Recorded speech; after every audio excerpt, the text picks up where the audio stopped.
fruit cobbler with cinnamon sugar biscuits on top. I'm intrigued, so let's go ahead and look at the second little souvenir cookbook I picked up from the Smoky Mountain National Park. I have everything out that we're going to need, including 2 casserole dishes because the cookbook doesn't specify size. So I'm going to go ahead and fill the big one first. If I have any left, it's going to go in this one, and that way I can share with my parents because that's going to be too much for me and Mitch. So let's go ahead and get everything started. And as you know, a cobbler is a great way to use up any frozen fruit you might have lurking in your freezer, which is kind of what I had. So I'm doing a mix of wild blueberries along with, you can see the difference there in the domestic versus the wild blueberry, but I'm going to do a mix of wild blueberries and then just some frozen berries like strawberries and blackberries and raspberries. So we will use that up and then we will get started on our biscuits.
Now that our cobbler's baking, let's go ahead and look a little bit closer into this cookbook. You can see here I paid $5.95 for it at the Smoky Mountain National Park. And what I really like about this one is all the really neat little illustrations and photographs in it. It's got lots of little tidbits about pioneer food and what they used to eat, all kinds of little things about fire stoves and cook stoves. The recipes seem to all be things that I remember growing up, and I remember, some of the older members of my family talking about, especially that. I've had some great aunts that used to do this. I also like the fact that it includes some kind of unusual things in this cookbook. You can make your own butter. You've got some molasses taffy here and what a taffy pulling used to be. Also has a little thing on how to make your own candles, which I think that would be really fun. And it also has some really odd and interesting remedies that used to be done in the 1800s. And one in particular, I would not recommend, and I'll just be honest with you, it kind of grossed me out a little bit. But all in all, I think this is a really fun cookbook, especially for just $6 that you get kind of like as a little souvenir, just to remember a trip by and to make some good memories with. Let's check on our cobbler because I think it might be ready. Ooh, yeah, I think so. let's go ahead and pull that out of the oven and let that start to cool off just a little bit before we try it. All right. That didn't actually take too long to bake, so that was a plus. Let's go ahead and dig in. Ooh. Ready? Yeah. Okay. That's actually really, I'm surprised. And I'll give my reasons why I'm kind of surprised. But let me take one more bite for good measure, just to make sure that we like it, right? I think, well, number one, the reason I was surprised is because I personally think that you could have put more fruit. Yeah, the fruit to like bread ratio, even when I cut it, I was thinking was like a hair on the low side. Yeah, and you could definitely, I think, especially if you're using berries, I think you could definitely add more than 1 quart. Right. Now, they say that because they're basing it on the old-fashioned way of just canning your fruit. Right. My mom used to can peaches and apples and stuff like that. So you just open a quart jar. Right. And you've got, but I think, given especially with berries, like I said, I think you really could go ahead and add more. Right. Maybe even 1.5 quarts. Right. If you really want to. But that being said, the fruit flavor kind of like you don't have to, when you take a bite of it, you don't have to put a lot of the fruit with the bread to carry that flavor. Like it's strong enough to where I don't think this is a bad ratio. No. Not as bad as I was expecting it to be. Right. I don't think so either. Really just adding more would be your personal preference. Like, if you just really want a, big bite of berries or something. But even just as it is, I'm really happy with it. Especially, you've seen us do cobbler on this channel. We did my mama's peach cobbler, and it is perfection, right? And, it's the old type where you just kind of sprinkle the flour on top and it bakes. So this was really different for me, and that's why I really wanted to try it because I thought it was really cool to roll, the biscuit dough up.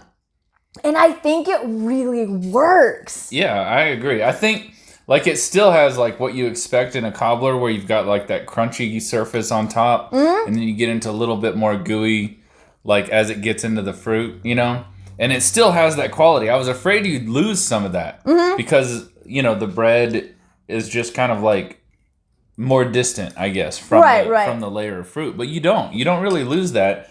And I think the cinnamon and sugar kind of help to carry that flavor and mold it throughout, if it makes any sense to anybody. I know. I mean, this is really, and something too. I think with biscuits like that, they're kind of versatile. Yeah. You could have this as a cinnamon roll if you put some icing on top. You could just have it as part of maybe a little, sweet biscuit to go with your breakfast. I think that would be kind of neat. If you're just wanting something different from your standard, savory biscuit, this might be something you want to try. It almost makes me think of, a biscuit with jelly already on it. Yes! That's what it is. It's like a pre-prepared, jelly biscuit. You can just skip the jelly, just eat that biscuit right out of the pan. You're going to be fine. Yeah. So, overall, I would say definitely give this a try, especially if you're really into fruit cobblers and you want to try something a little bit different. I think this is something to go with. I agree. And as far as this little cookbook, I would really recommend it. Yeah. It's cute. You can get this online. You don't have to go, do the Smoky Mountain National Park. So that's really cool. And I will link that in the description box below if you're interested. I think it's got some cool pictures. It's got some cool information, about Southern food. And it's got some really good recipes. So I would highly recommend that, especially since it's really on the cheaper side, for cookbooks. Which leads me into next week. Uh-oh. Yep. I've got 2 more cookbooks that I bought from the Smoky Mountain National Park. I'm going to go ahead and combine them in next week's episode. I'm hoping. I'm going to try really hard if I can, like, you know, make a complete meal, you know, with it. Because I alluded to this person as possibly being the most prolific recipe writer or collector of our time, because I went on her website and the list of cookbooks that she's published, I think it just grows by the day. It seems like it does.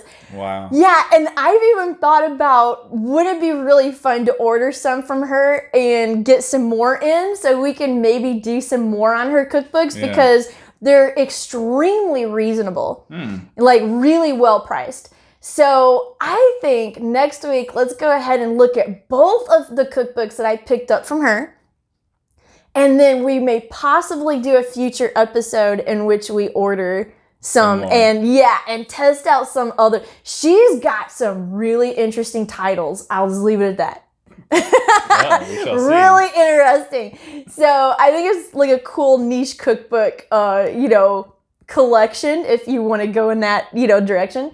So we're going to do that next week. Thank you for watching this episode. Really hope you try this because it's really good.